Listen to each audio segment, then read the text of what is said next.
So I just wanted to say hi, I'm Susie and I work with NEPIC. I've been helping to organise this series of virtual events and the in-person event that we had a couple of weeks ago. It's been an absolute pleasure to work on and lovely for diversity of topics. So it's great to have Kevin here today to talk to you all about people, process, profit, and I will hand over to him. Sure. Well, I'll start first and foremost by setting the scene. I always feel a little bit humble where people give up part of the day to sit and listen to what I do. And hopefully you can get something that I'm talking about and you can use it in your own environment. One of the things that I've done trying to cram 2 or 3 days worth of content into 60 minutes is I've used a little bit of the video content that I've done previously with clients or some of the institutions I've worked with, and we'll set the scene by letting you know what my experience is before I spout off how fantastic some of the things I'm going to show you are. And from, if you like, an apology, it's going to sound like a bit of a sermon on occasions, so we'll be working at pace. And I'll do that best I can. And anything that you don't understand or anything that you'd like to follow up, just give me a call afterwards and I'll be more than happy to share. So I'll start by loading up the slide. And one of the words that I've added into the presentation, can you see that slide at the moment? Yeah. Can you see my slides, Susie? Yep. Great. Sorry. The first thing I've added there is changing.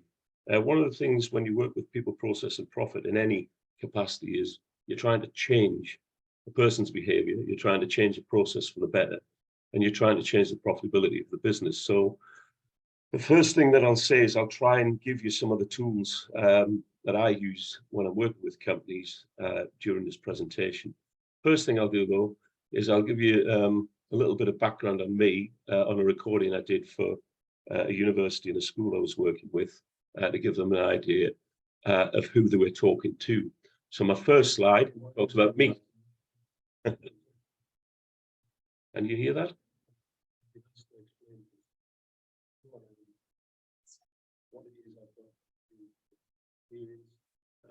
What it is I'm going to be doing with the students at the school. So firstly, I'd just like to explain that I left school at 16 with all levels. Qualified in engineering. It's very quiet.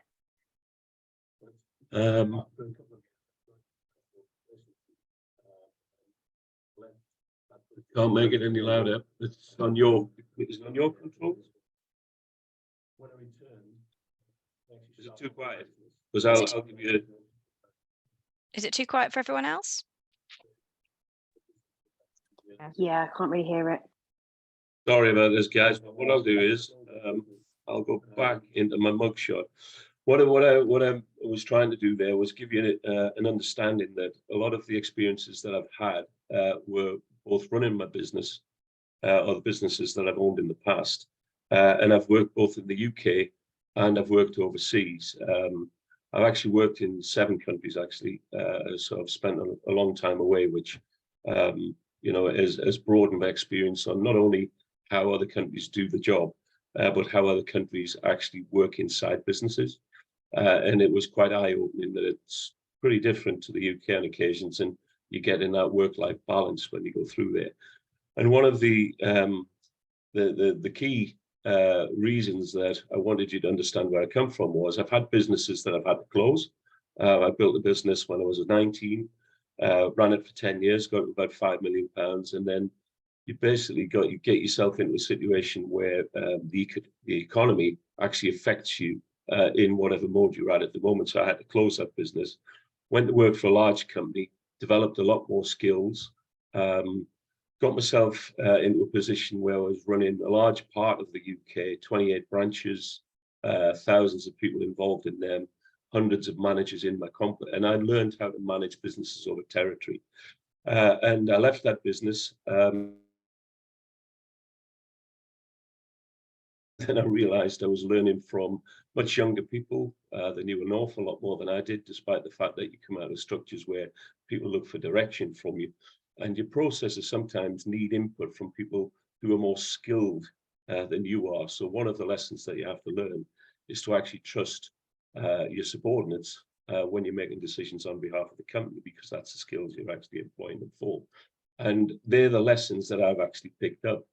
And from a personal point of view, you need a solid base. And I tend to find that your home life is also something that you have to consider depending on your ambitions in your work life. And I've been married for 39 years. I've got 3 daughters, 4 grandkids.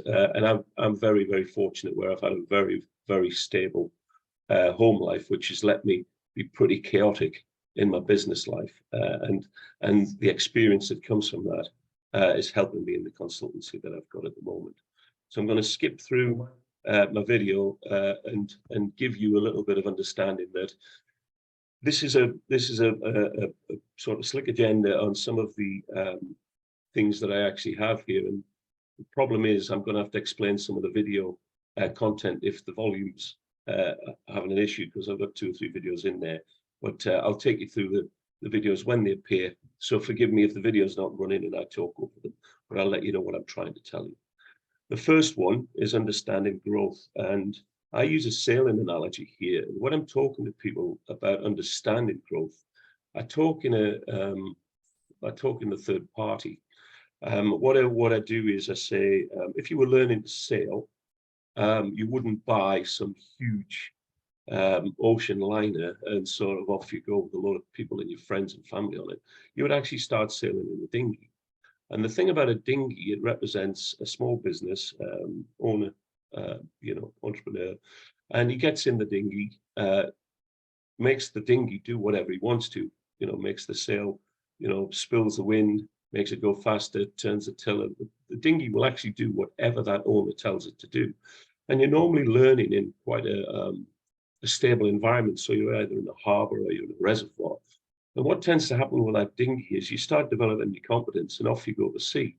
You leave the harbor and you move into the sea. And it's all right sailing out there until the sea starts to get a little bit choppy. And what tends to happen as it gets choppy is the fact that this is a representative of the economic climate, so that your boat starts to get pitched and goes around. So you have to come back to the harbor. And what you tend to do then is you actually buy yourself a bigger boat. More people get into it. And what happens is the more people that get into your boat, so that you're a little bit more stable, and out you go to sea again, gets a little bit choppy, you have to come back. But you have to develop layers of management, commands, and understand the skills that you need in the boat, because you can't do everything, but you still got to communicate what you want with the people in the boat. And the journey really takes you to that ocean liner. And what I find is when people have their ocean liner, it's been designed to go to sea, whatever the conditions of sea are. You've got thousands of clients on board your ocean liner. You've got hundreds of managers and staff on board, still at sea, in that economic climate, choppy or still waters. But you need to understand what's going on. So while you're on the bridge, the commands are your dashboards, your reports. You need to know, are the staff happy? Are the customers happy? Do we have enough food on board? Do we have enough fuel on board? Are we on course? Will we arrive on time? All those things are going on while you're at the bridge. And I tend to say to most of the business owners that I meet is it's difficult to control that ocean liner in the same way as your dinghy. And there's too many businesses don't develop systems and allow the time for the change. And the start point for me is I just ask them, how big's the boat? What controls are going on? And what is it that your plans are going forward? So that's the bit about understanding growth. And again, very difficult to get that concept across when you're trying to talk about the business. But when you do it in the third party, people tend to start understanding what you mean. So I always use that sailing analogy as a start point. So the people part of this process means the individuals are probably the largest influence inside your business, and how you choose the people to work inside there is about making sure that the people understand what they've been employed to do. What is it they're going to fit into? What are your business trying to achieve? And are those skills going to suit what's going to be expected of that person and the people around them? So what we'll do is we'll spend a little bit of time taking a look at some of the controls and the ways you can encourage people to grow inside the business from a personal point of view. The other thing people look at is the process. So when you're looking at the processes, most people blame a process, or I haven't got this piece of equipment, or I haven't got this. So they actually look at the process and say, where can we improve it? So the process map for me is about what you're doing now, what is it you wanted to do, and then looking at the areas and options that you have in changing that process. And a lot of people move straight to computers, and it's not always the way to go because it's too quick, or the change is too sudden, or the cost is too high. So you have to then develop a timeline on what you're going to do inside those processes as you go forward. And the final thing is profit. Most people think that profit, because the definition is the difference is a financial gain. In other words, I've spent this much, I've sold it for that much, so I've made this much money, or I've lost this much money in some cases. And one of the things that I focus in on is some of the profitability inside a business can be improved quite quickly by looking for the time that's wasted. And time, not only by what people are doing, but what the process expects them to do and how long it takes for what they're actually gaining from that particular activity. And time's the easiest of all elements to lose, and it can never be recovered. So by focusing in on time, 9 times out of 10, you'll improve the profitability or the well-being of the individuals inside it. And then the graphic I have here is when you put your product into that, you end up where your people, your process, and the financial structure of your business is only affected in the way you do business by the product and the process around your services that you have. So those team activities need to generate the business results, and it's getting that mix right. So I start with 2 key questions, and the 2 key questions for me are, how easy is it to do business with you? So if I was a customer, how easy is it for me to understand what's going on, and how easy is it for me to do business with you? And if I was employed by you, how easy are you to work for? And they're really high-level questions, because when you drill down into those, it's the way I'm going to be treated as a customer and the way I'm going to be treated as a staff member. And if the 2 things are misaligned, so my customer expectation of me is this, but I give them something they're not expecting, then the business will be in a rocky state. And not a lot of people look at it from both sides. And I would challenge you all to go and take a look at your own website. And the one thing that I do with my clients is I go in, and 9 times out of 10 I say, your content's 6 years old. The last blog you did was 2014. And there's 6 broken links on there on the calls to action because you've done some form of upgrade and it doesn't work. And they say, yes, it does. I said, no, I checked it on the mobile. So the mobile isn't rendering properly, so the links are broken. So a lot of that stuff says very simple things to check, makes it easier for you to do business with somebody who's struggling to actually engage. So they're very, very simple examples. The thing from a management point of view is people tell me they're leaders and managers and team members, they get stuck in with the team. But the behaviors that actually go on as a leader and a manager and a team member are actually different. And you tend to find that all business owners, if you like, bounce around this activity without changing a style or understanding that they're talking to the wrong audience within the business, and in some cases to their customers. Because leaders motivate, inspire on the visions that they have, and managers deliver the activity that actually will basically deliver the business objective. So you've got to move from one to the other. And then the other thing is, as a team member, if you start talking to a team member in management speak, they don't understand what you're on about, because they're just there to do a particular part of your jigsaw puzzle. So they need talking to in a totally different way. And I'll give you a little bit of insight of that at the end. But I demonstrate this mainly at a high level when I'm doing strategic stuff using this graphic. And it's a one I've used for years. I don't even know where I got it from. I can't even claim I invented it. Plagiarism is, the best form of compliment, and I've probably stolen this from somebody in the past. But one of the things I try to explain to management and business leaders here is doing the right things. So if you assume the percentage of your working day is doing stuff, you're not doing much planning and you're not monitoring the results of your activities. So as a leader, you should be spending most of your time planning. That's even for the future. I don't mean just planning something to start and then take a look at what's going on. It's constantly adjusting those sails as you do in your sailing dinghy right at the beginning and planning the activities, but then making sure afterwards that you're actually on the right track that you're achieving. And then the other thing is, as a manager, your business starts to mix a little because you need to make sure that the plans that the business leader has developed are actually still in focus, and the results of the activities inside the business are actually delivering the results that they're looking for. And then all those managers consolidate their information and then they go up into an executive summary. And if you're all doing the same things on the same processes, that's an easy task. But if you're being dragged all the time because you're busy into the doing, all you're becoming is a team member. And you have to use your own time, or you have to develop some form of workshop to actually refocus, get planning again, because the results you're expecting aren't being achieved, for the want of a better word. So if you're being dragged into saying, I'm busy, I'm doing all the time, I would argue that you're not leading your business, you're just in the business. So that's a good little model for you to take a look at. And one of the things that you can see making people feel belong, I use this model. This is what I call the commitment of the business to the staff and the people, and developing a feeling of belonging. I've used it for 30 years now as a start point for most businesses I engage, and I call it REDS. When you're recruiting people, selling the business is probably what you're good at, so why work for us?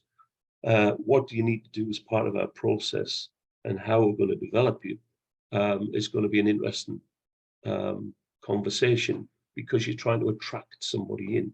But it's that consistency. It's about why work for us. So then when it comes to bringing them into the business, how are you going to establish them into the role?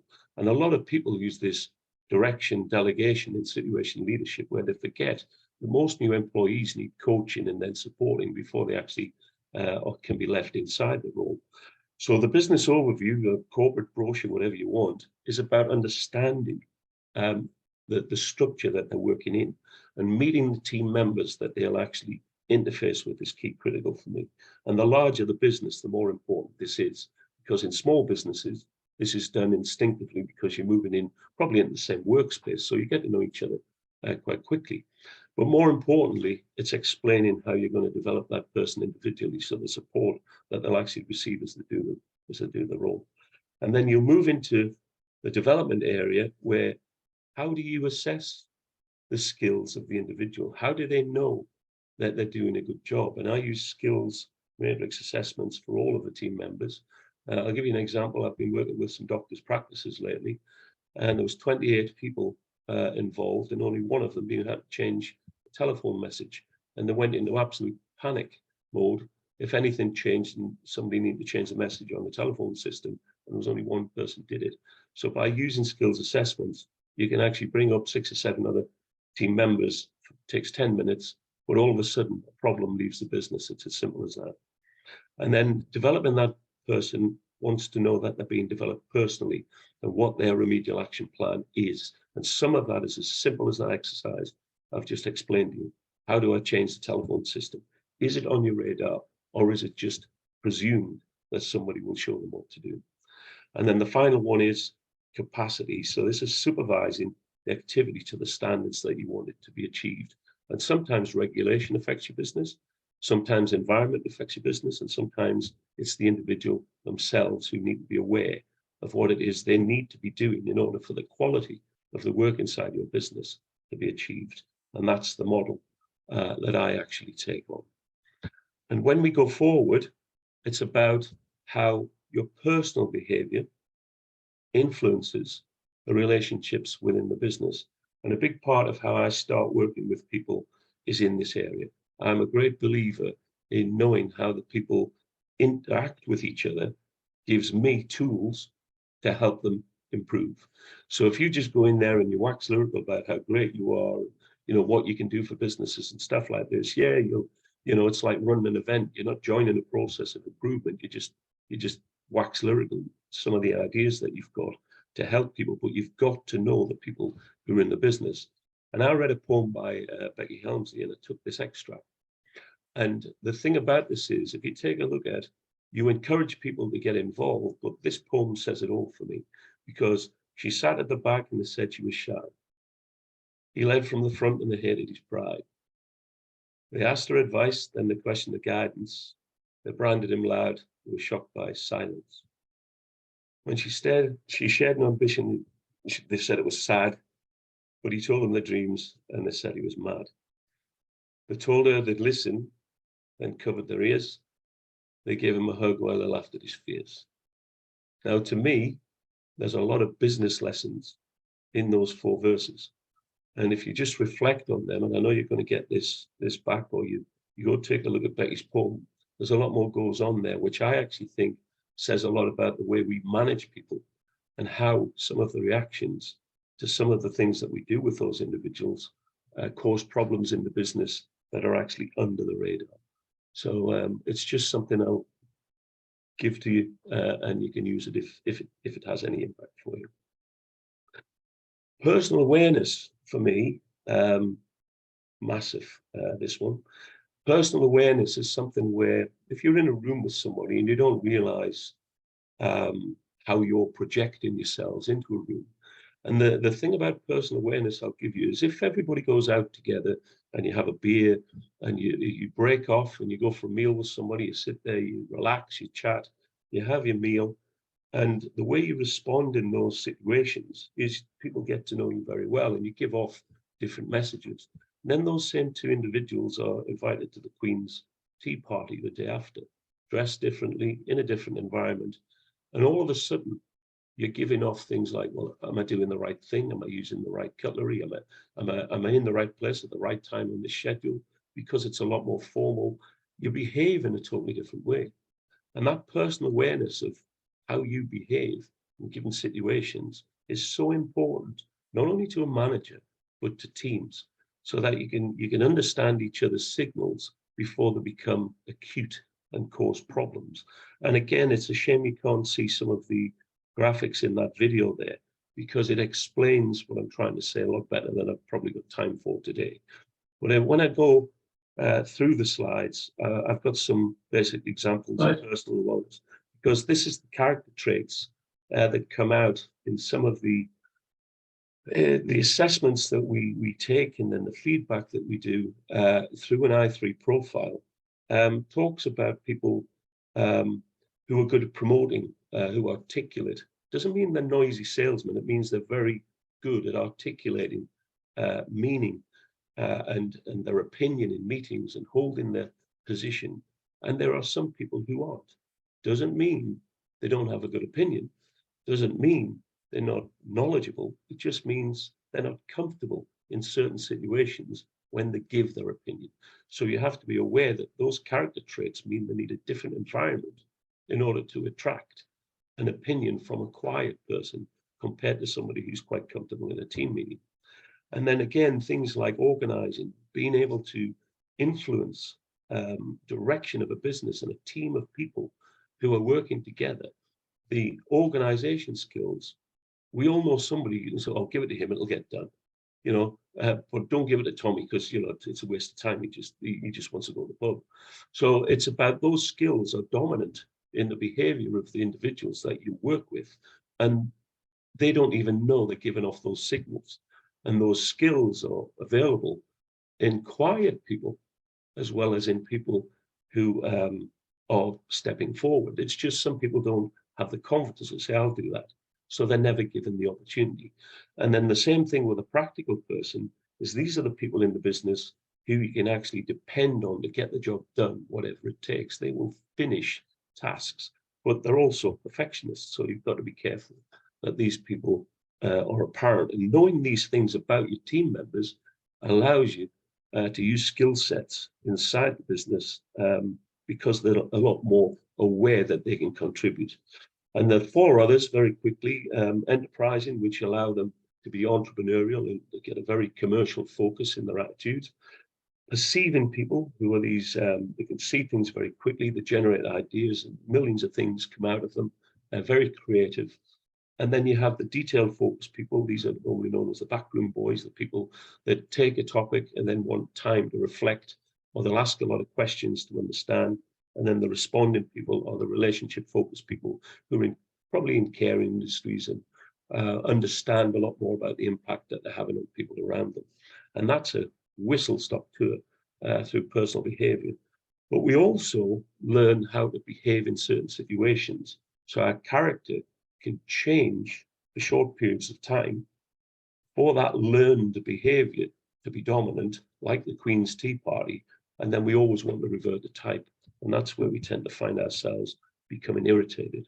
So we need to understand the environment that each of that team have to get the best from the individual and put them into that position so that they can contribute.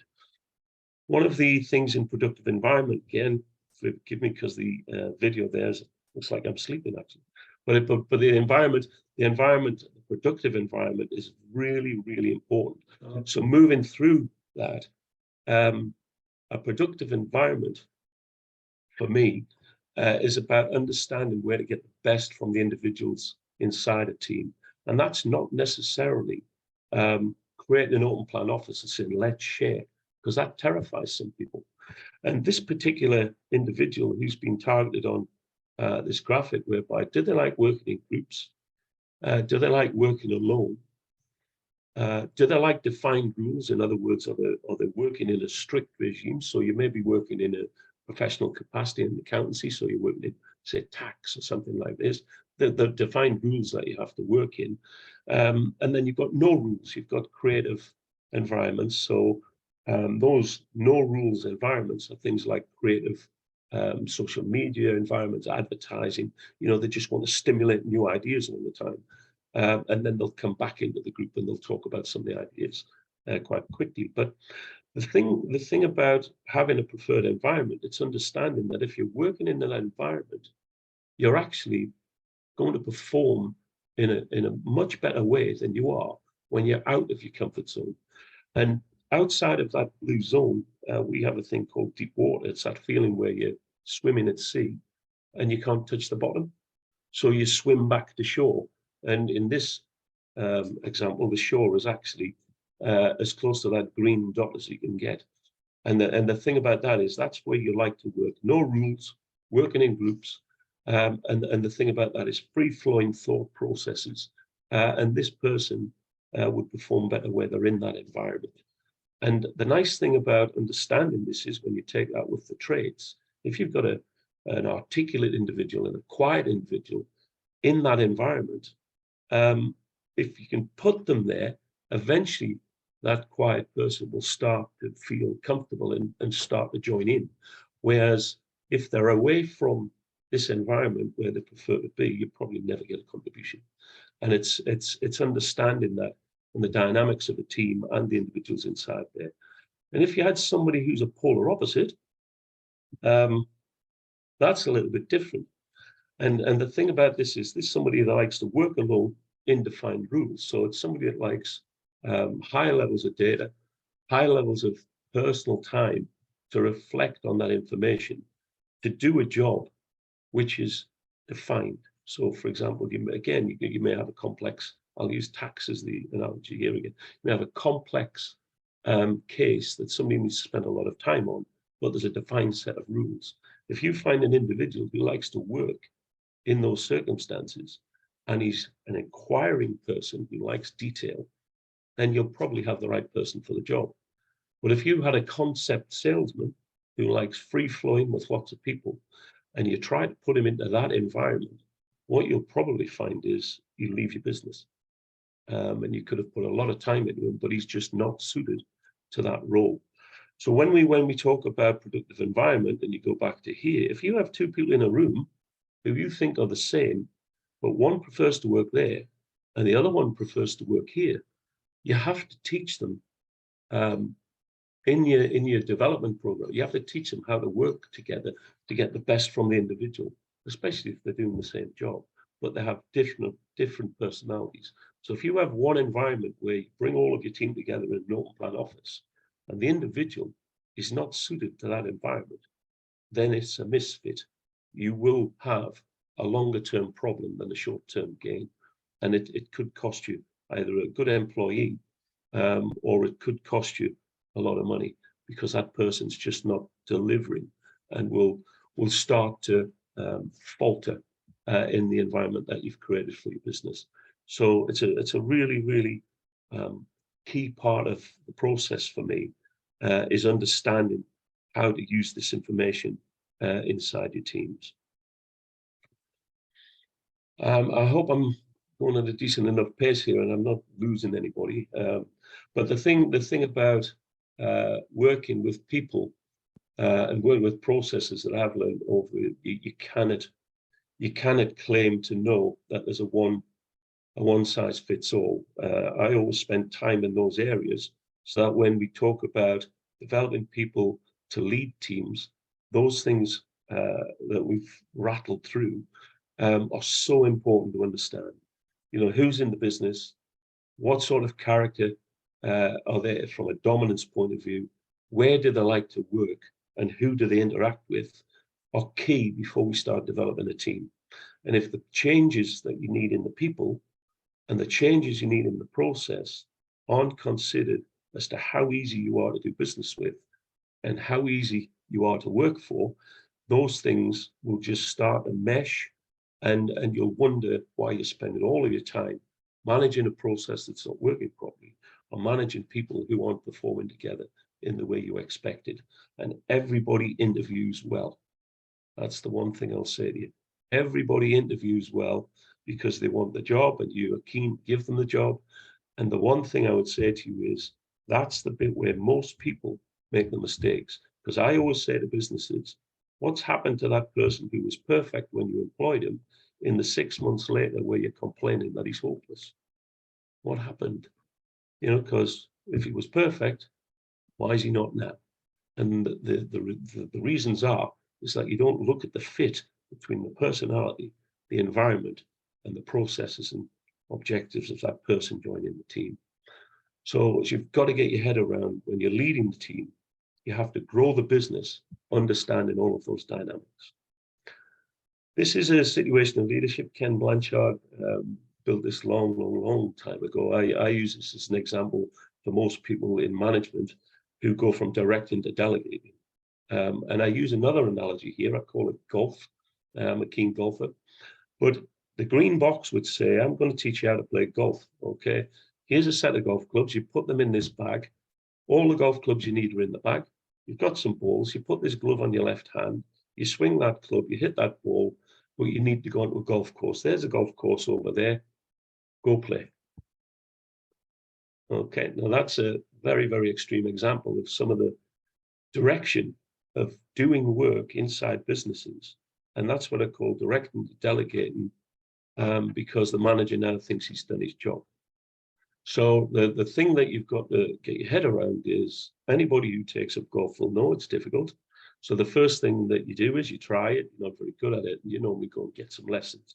So you move into that coaching mode, and he will coach you until you're striking the ball really well, know and understand the difference between the clubs that you actually have. And then what he'll say is now go on to the course and try it. And he may even come on the course with you and give you some course skills. But when you're participating yourself, this is support. So this is, I tried that. You come back to the coach and say, I'm doing this, is that right? Because I'm not getting the result. No, you're not doing that. So you adjusting. And the participation in coaching interacts for a little while before all of a sudden you can actually, right, forget that guy now. You know, he knows what he's doing on the golf course. He knows what all of those clubs are doing. Now I can delegate responsibility with a clear conscience that he can go to the course and behave himself with the equipment and the etiquette that's expected to deliver a game of golf. And if you take that simple analogy and you move it into business, and you take a look at some businesses and say, how do people get inducted? I come back to my Reds model here, where I say you recruited him on the basis that you promised him that you would induct him or establish him into the role. You're now going to develop him and supervise him. How do you do it? And you tend to find that they go from green to red and think that's the job. So you put in some thought processes into the business, and you tend to find that you can develop individuals using that model to a greater or lesser degree, depending on the experience they bring when they join the business. And what we have here is we have a model that's time served. And when I put this across another model that I use, and I've taken some extracts from it to explain to businesses, and I use that very, very simple doing stuff model here. If leaders motivate and planning the work is what they're doing, a high level focus is on objectives.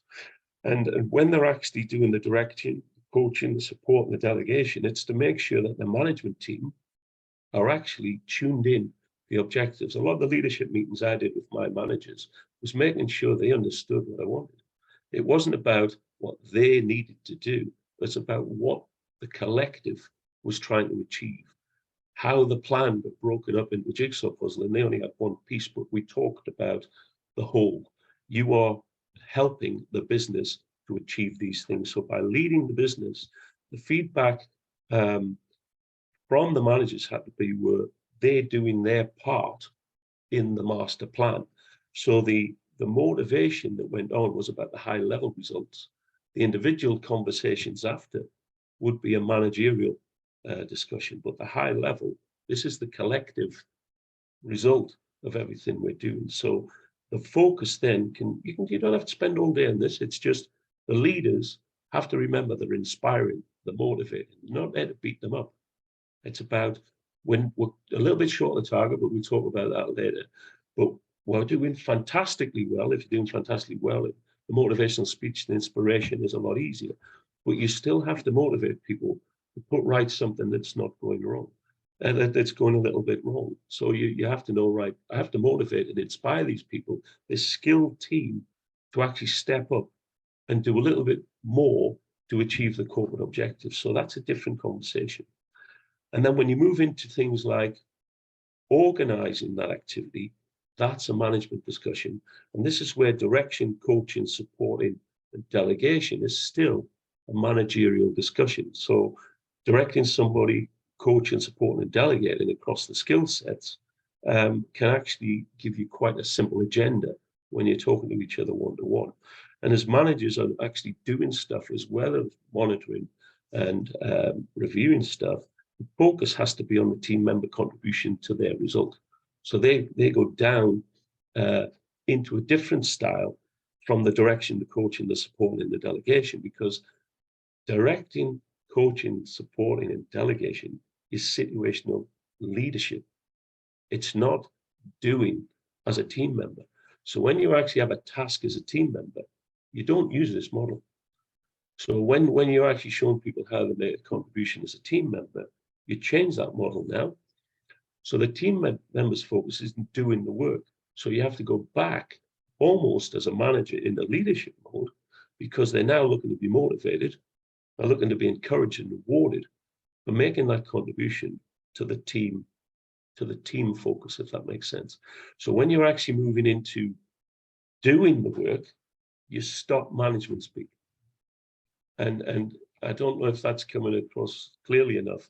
I tend to find that when I walk into businesses, managers take down their leaders' language into the team.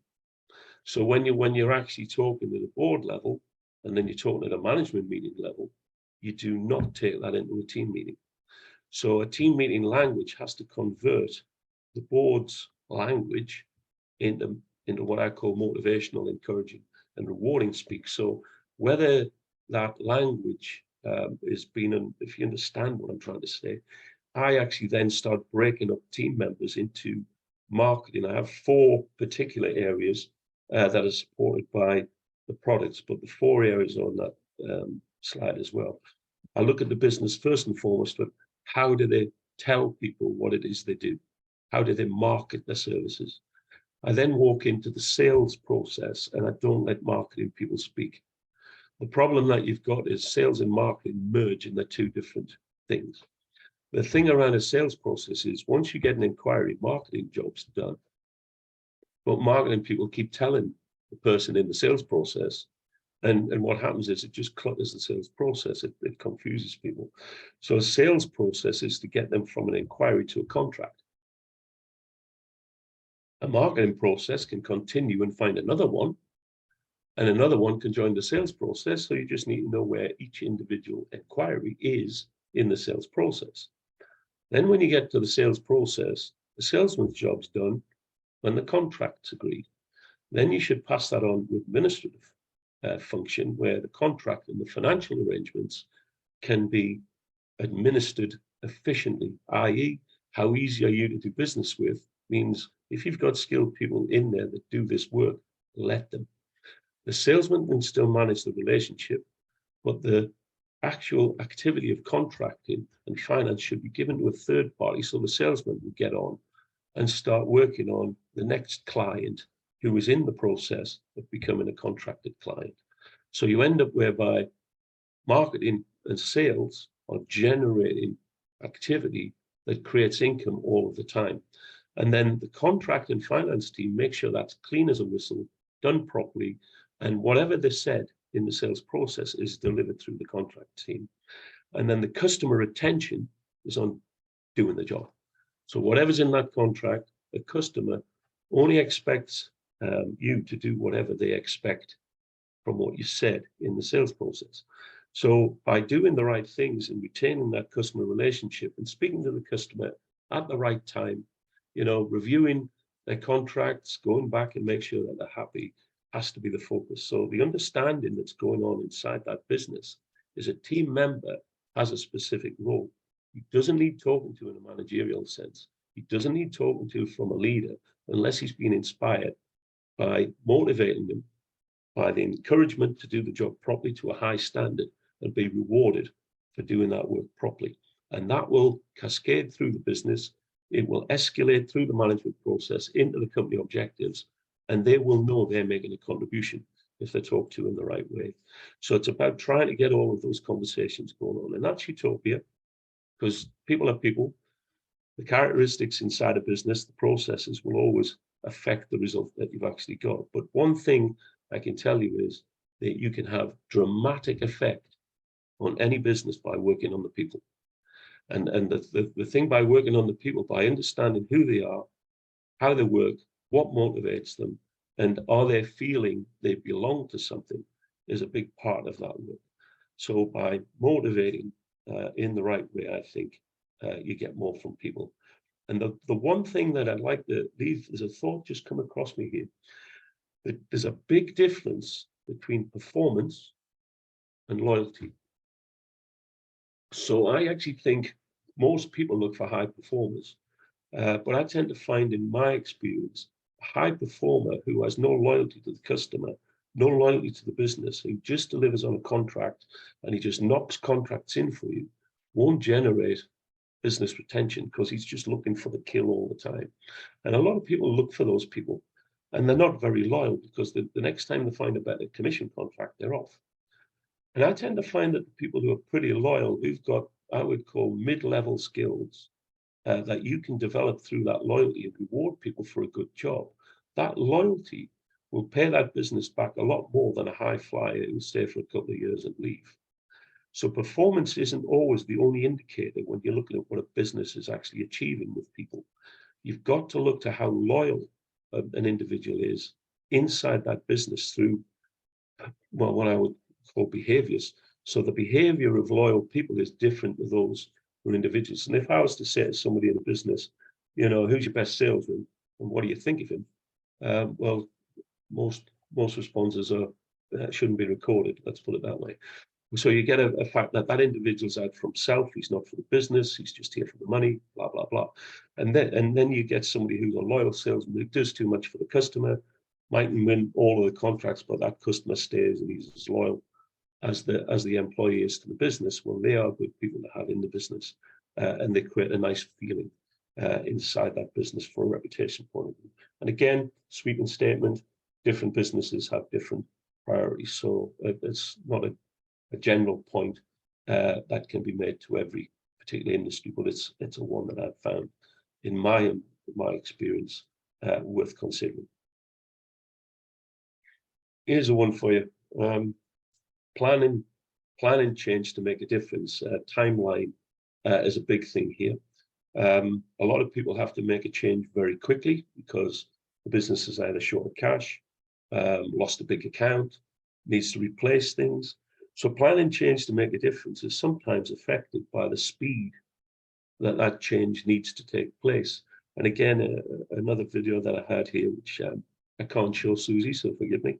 But you end up where when you're thinking about making changes, what I tend to find in, especially I find this in senior leadership teams more than I find in the business, I find polarization. And the polarization is like our politics at the minute. They're not talking about the issues, they're talking about individuals. So the problem that you find with polarization is it becomes personal. And this is a video I did for I think it was a high school, and it was about making people understand that if you're polarized and somebody comes up with a better idea than you have, and you're polarized, you'll feel a little bit foolish by saying, oh, that's a good idea. We should really be doing that, because you've polarized yourself. And what happens with critical thinking is it slows people down to say, understand, ask questions to understand before you actually polarize yourself. Get into the conversation.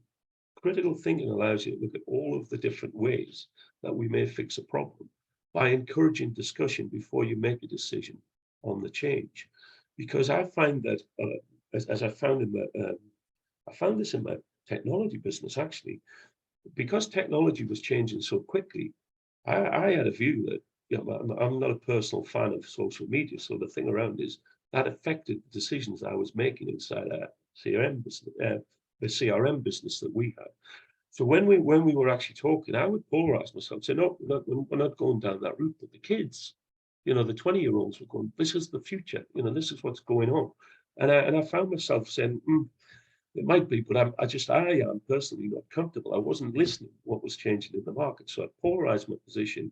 And to be honest, we missed a little bit of opportunity. The window moved because I wasn't listening to the younger kids in the business who I thought were inexperienced. And by realizing this change that was needed in the business, I was actually sat down by my IT director, and he turned around and said, look, let me give you an idea of what's going on. So he took the time out to explain to me some of the mistakes I was making in the technology. And I changed my opinion, and the business moved forward quite quickly. So it was about a hard, sharp lesson to me, because nobody challenged me because I was the boss. But the thing around it was by just stepping back and letting it flow a little before I made my mind up. And what were the reasons? I actually got a lot more, not only from the team, but from the business result.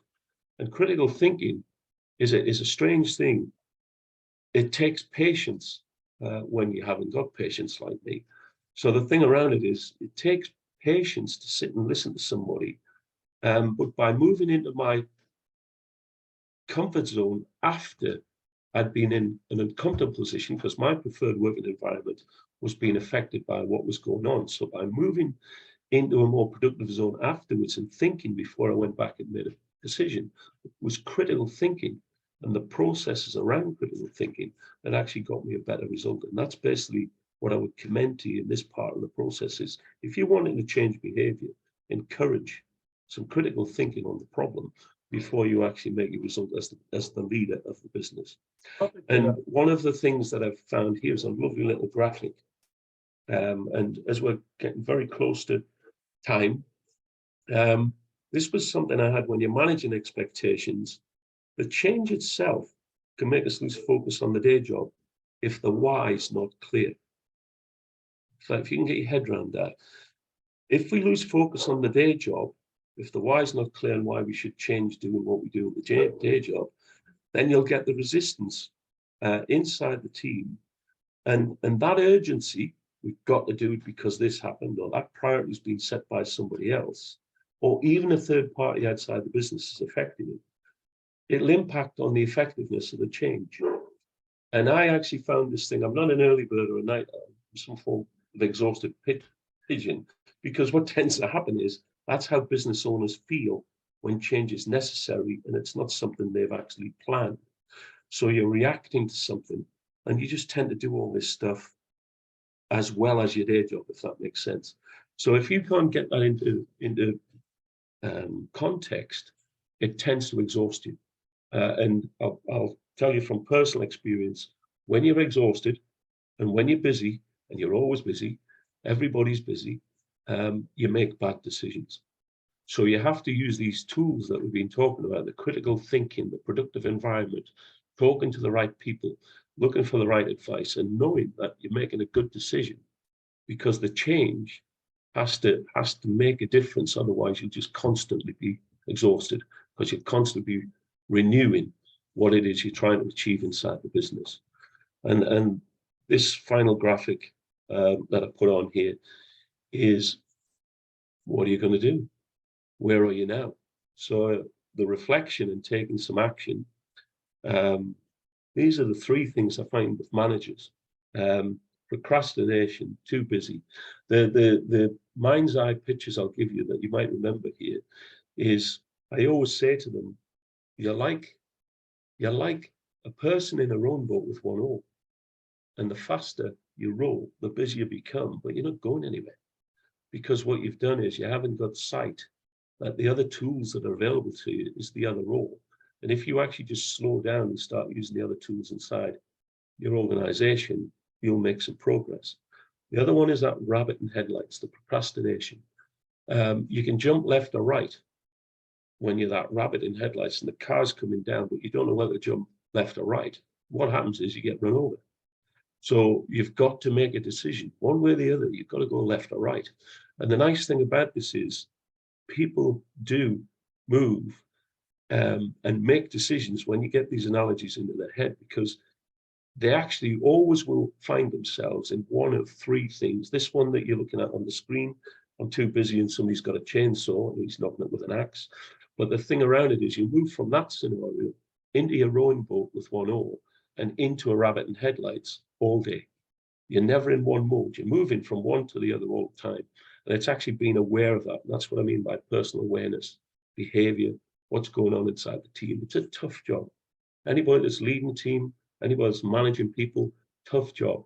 And if you're in a job where you don't know what's expected of you, you don't know, what the company wants from you, that's tough, a tough space to be. So people just leave those environments. So that's why I think when you put all these things together, changing a person, changing a process, or changing your profitability is tough. So you've got to give it time. You need to understand before you make your decisions. And from my personal point of view, I've lived in that space far too long, which is why I'm looking as haggard as I am, I think. But it's, I love it. I think it's masochistic. I think, I'm sitting there jumping into that sort of space every day and helping and working with people. I understand so many problems, and sometimes you can see it much faster than they can, and you have to resist jumping in and making it your plan. I think in my position, as somebody that consults with business, is you've got to help make their plan something they can achieve, because they've got different skill sets and they're in different places. But I think that really is what I would commend on this particular 60 minutes anyway. And I hope the time that I've given you has been well worth spending, because as I said before, I always find it humble when people give up an hour to listen to somebody else doing things, and I hope you've got something from it. But my final message is, when you're changing people, process, or profit, it has always been and always will be up to you, not me. Okay, so thank you very much. Thank you, Kevin. I was just wondering if anybody had any questions, if you've got time to answer some questions, Kevin. Sure. We had one in the chat that was from Alex. She said, I like the sailing analogy, thanks. How do you know when you're ready to move from a small dinghy to a larger boat? Is it best to plan to do it before you feel ready? I think that's a really, really good question. When you're actually doing the analogy, you tend to find that the analogy is to make people aware that there needs to be change, and the fact that the economic climate will be there. And the only way that you'll know whether your boat's big enough is whether you can cope with the economic climate. And if you feel that you're ready to take on the market you've identified as your objective, I would suggest, like everything else, you're ready to change boats when it starts getting a bit choppy. So you'll either need money, you'll either need people, or you'll either need customers. And the thing that happens there is there's a correlation between the three. because most people spend money before they've got customers. And some entrepreneurs will only spend money when the customers give it to them. So you'll always have that mixing pot between those three things. But I think the question is a hard one for me to answer unless I understood the scenario. But you'll always know if you need one of those three elements. You either need more help, you need more customers, or you need more money. I mean, there's business in a nutshell, really. And I hope that helps answer the question. Thank you. I mean, I've got a couple of questions, but did anybody else have anything they'd like to ask? There you go, stunned into silence. That's all right. I was just wondering, listening to you about kind of, you know, managing that team, leading that team, how you motivate people and how you get buy-in from a team which is maybe remote, which is maybe freelance based, rather than employees. That's a recent skill. I had to do a lot of management. I managed some cohorts, GP practices for the NHS.